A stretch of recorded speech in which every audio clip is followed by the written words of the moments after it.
नमस्कार, मी प्रियांका भोसले. लोकमंच मराठीच्या विशेष भागामध्ये आपलं स्वागत.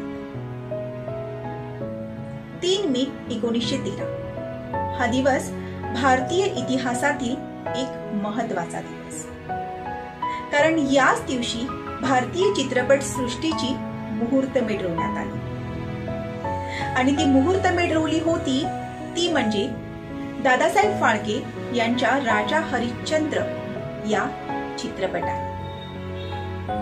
यानंतर भारतीय चित्रपट सृष्टीच्या व्यवसायाचा सिलसिला हा सुरू झाला आणि आजही तो प्रचंड प्रमाणात सुरू आहे. भारताला पहिला सिनेमा दिला तो एका मराठी माणसाने. तर आजच्या या स्पेशल रिपोर्ट मध्ये आपण जाणून घेणार आहोत ज्यांना भारतीय चित्रपट सृष्टीचे जनक म्हणून म्हटलं जातं ते धुंडीराज गोविंद फाळके उर्फ दादासाहेब फाळके यांच्याबद्दल.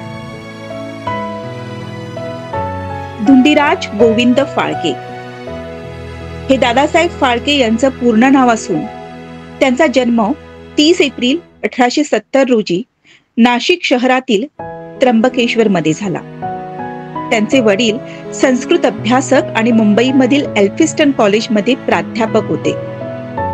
याच कारणास्तव दादासाहेब यांचं शिक्षण मुंबईत झालं.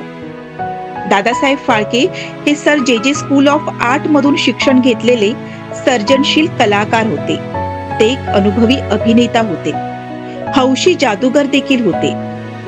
कलाभवन बडोदा येथून फोटोग्राफीचा कोर्स देखील त्यांनी केला होता. 22 डिसेंबर 1891 रोजी मुंबईतील अमेरिका भारत थिएटर मध्ये लाईफ ऑफ क्राइस्ट हा परदेशी मूक चित्रपट दाखवला जात होता आणि दादासाहेब देखील हा चित्रपट पाहत होते. हा चित्रपट पाहत असताना भगवान येशूच्या जागी राम, कृष्ण, शिवाजी, संत तुकाराम दादासाहेबांना दिसले. त्याच वेळी त्यांनी ठरवलं की त्यांच्या जीवनाचा हेतू चित्रपट निर्माण करणं आहे. चित्रपटाच्या माध्यमातून भारतीय महान व्यक्तिमत्वाचं चित्रण का दाखवलं जाऊ नये याबद्दल त्यांनी विचार करायला सुरुवात केली. चित्रपट निर्मितीची क्रेज त्यांच्या मनात इतकी वाढली की त्यांनी चित्रपट निर्मिती संबंधित अनेक पत्र, मासिकं याचा अभ्यास केला आणि कॅमेराने फोटो काढायला सुरुवात केली. दिवसाला ते 20-20 तास उत्साहात काम करत असायचे. जेव्हा दादासाहेब फाळके यांनी चित्रपट निर्मितीत ठोस पाऊल ठेवलं तेव्हा त्यांना अनेक अडचणींचा सामना देखील करावा लागला. शहरातील सर्व चित्रपटगृहांमध्ये ते अभ्यास आणि विश्लेषण करण्यासाठी जात असत. कालांतराने काही पैशांची व्यवस्था करून चित्रपट निर्मितीची साधनं खरेदी करण्यासाठी ते लंडनला पोहोचतात. एप्रिल 1912 मध्ये ते मुंबईत परत येतात. 8 महिन्याच्या अथक प्रयत्नानंतर दादासाहेब यांनी राजा हरिश्चंद्र हा चित्रपट निर्मित केला. या चित्रपटाचे निर्माते, लेखक, कॅमेरा सर्व काही दादासाहेबच होते. या सिनेमामध्ये कोणतीही स्त्री काम करण्यास तयार नव्हती. म्हणून असहाय्य असल्याने तारामतीच्या भूमिकेसाठी त्यांना पुरुष पात्र निवडावे लागले. दादासाहेब स्वतः नायक बनले हरिश्चंद्र. 3700 फूट लांबीचा हा चित्रपट 6 महिन्यात तयार झाला. हा चित्रपट डिसेंबर 1912 मध्ये कोरोनेशन थिएटरला प्रदर्शित झाला. 21 एप्रिल 1913 रोजी राजा हरिश्चंद्र ऑलिम्पिया सिनेमा हॉल मध्ये रिलीज झाला.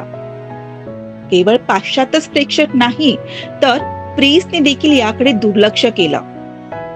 परंतु फाळके यांना माहित होतं आपण हा चित्रपट सर्वसामान्यांसाठी बनवत आहोत. शेवटी हा चित्रपट जबरदस्त हिट झाला. पहिला भारतीय चित्रपट बनवण्याचं अशक्य काम शक्य करणारे ते पहिले माणूस ठरले. या चित्रपटानंतर दादासाहेबांनी मोहिनी भस्मासूर आणि सावित्री हे आणखी 2 पौराणिक चित्रपट तयार केले. लंडनमध्ये या चित्रपटाची जोरदार प्रशंसा झाली. 1937 मध्ये कोल्हापूर राजाच्या आग्रहाने दादासाहेबांनी आपला पहिला आणि शेवटचा बोलका चित्रपट बनवला, गंगावतरण. 16 फेब्रुवारी 1944 रोजी वयाच्या 74व्या वर्षी नाशिकमध्ये भारतीय चित्रपट सृष्टीचा हा अनोखा सूर्य कायमचा मावळला. भारत सरकार प्रत्येक वर्षी दादासाहेब फाळके यांच्या स्मरणार्थ चित्रपट जगातील प्रतिष्ठित व्यक्तींना दादासाहेब फाळके पुरस्कार देऊन सन्मानित करतं.